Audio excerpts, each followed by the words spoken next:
श्री स्वामी समर्थ. नमस्कार. सातारा मेजवानीमध्ये आपल्या सर्वांचं खूप खूप स्वागत आहे. आज मी तुम्हाला तांदळाची खीर करून दाखवणार आहे. तर चला पाहूया. हे अंदाजे मी अर्धा लिटर असं दूध तापत ठेवलेलं आहे. चांगलं उकळून घ्यायचं दूध. आपल्याला कोणतंही दूध तुम्ही वापरू शकता. म्हशीचं दूध वापरू शकता किंवा गाईचं दूध वापरू शकता. आता श्रावणात सण खूप आलेत, तर आपल्याला त्यासाठी आता गोड पदार्थ बनवायचे आहेत. सोमवारी उपवास असतो आपला, श्रावणी सोमवार. मग तेव्हा आपण घरगुती असं पदार्थ बनवलेले छान. मग तांदळाची खीर आज म्हणून म्हटलं आज तुम्हाला करून दाखवूया. सोमवारी आपला जो नैवेद्य आपण दाखवतो त्यात ही खीर बनवून दाखवायची. साधी एकदम, सोपी एकदम, छान होते. खूप छान लागते. पारंपरिक आहे. आणि तांदूळ हे मी बासमती तांदूळ आहेत. मी कुठलेही तांदूळ घेतले तरी चालतील. हे तांदूळ मी धुवून पाणी काढून घेतलेलं आणि त्यात पाणी ठेवायचं नाही आपल्याला. आणि 15 ते 20 मिनिट ठेवून द्यायचे आपण हे तांदूळ असेच बाजूला. आणि इकडे दूध आपण उकळत ठेवायचं. तर आता हे तांदळाची टीप काय आहे, हे तांदूळ 15 मिनटं आपण 15 मिनटं असे ठेवले ना की आपोआप ह्याचे तुकडे पडतात.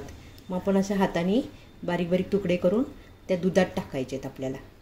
उकळत्या दुधात हे असे बारीक होतात. मग असं जरा कुस्करून घ्यायचे आणि मग ह्यात आपल्याला घालायचे. हे आता हे तांदूळ आपल्याला चांगले असे कुस्करून खालीच कुस्करून घेऊ. मग आपण त्या तांदळाच्या टाकूया. असे चांगल्या हाताने असं कुस्करून घ्यायचे. बघा बारीक होतात असे, म्हणजे आपली खीर पण छान होते आणि असे तांदूळ लागत नाहीत. वाटण्याची वेगळी एक पद्धत आहे, पण ही मी अशी एक नवीन पद्धत केलेली आहे. ती मला बरी वाटली म्हणून म्हटलं तुम्हाला पण अशी दाखवावी. आता गणपती पण आले, श्रावण पण चालू आहे. त्यामुळं आता हा खिरीचा प्रकार आपण छानपैकी करून नैवेद्य दाखवू शकतो. हे असे एकदम तुम्ही पाहू शकता बारीक झाले तांदूळ किती. बघा खूप छान होती खीर. असे तांदूळ सगळे असे एकदम असे हाताने असे कुस्करून घ्यायचे.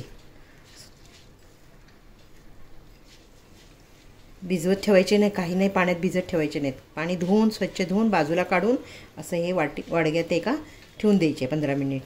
15 मिनिटांनी तांदूळ हे होतात, असे तुकडे तुकडे पडतात. आता हे झालेत सगळे माझे कुस्करून छान झालेले आहेत आपले. आता आपण यामध्ये आता हे घालूया.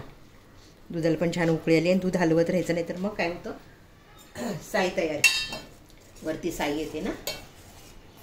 हे आता मी हे तांदूळ यामध्ये घालते.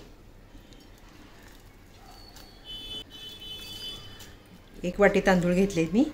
तुम्हाला आता किती प्रमाण किंवा किती खीर करायची त्याप्रमाणे घालू शकता तुम्ही.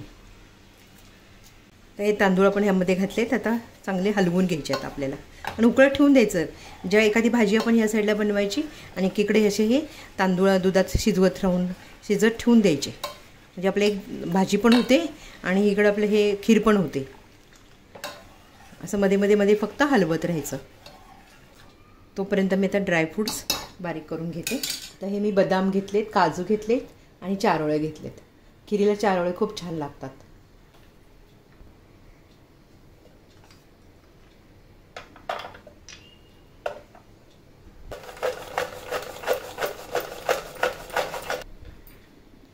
ह्या मशीनमध्ये मी बदाम बारीक करून घेतलेत. आता काजू घेते करून. ड्रायफ्रूट्स आपले बारीक करून झालेत. आता आपल्या यामध्ये साखर घालायची. तुम्ही तुमच्या जितकं तुम्हाला गोड म्हणजे लागतं त्याप्रमाणे तुम्ही घाला. ह्यात मी 3.5 चमचे साखर घालते. ड्रायफ्रूट्स आपल्याला यामध्ये घालायचे आहेत. वेलची पावडर घालायची आणि समजा मिल्क पावडर तुम्हाला जर घालायचं असेल तर मिल्क पावडरसुद्धा घालू शकता तुम्ही.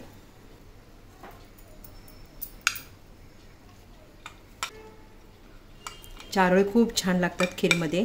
रव्याची खीर, तांदळाची खीर खूप सुंदर लागते. शेवयाच्या पण खिरेमध्ये पण छान लागतं. हे काजू टाकते मी, थोडेसे बदाम टाकले, चारोळे टाकलेत आणि हे काजू टाकलेत. तर आपल्याला आता हे हलवून घ्यायचं आहे आणि वेलची पावडर टाकायची. छान घट्ट छान झालेली आहे आपली खीर. तर ही साखर विरघळेपर्यंत आपण जरा थोडीशी उकळी येऊन देऊया. झालेली आपली खीर. आता तांदूळ पण किती सुंदर शिजलेले, बारीक बारीक पाहू शकता तुम्ही. आता आपल्याला यामध्ये वेलची पावडर घालायची आहे.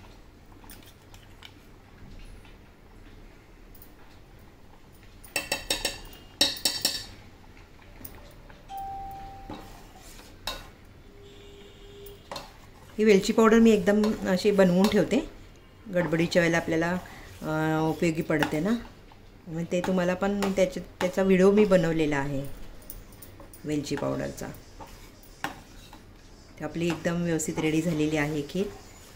तर आपण ही सर्व करायची. त्याच्यावरती परत ड्रायफ्रूट्स आपल्याला थोडेसे टाकायचे.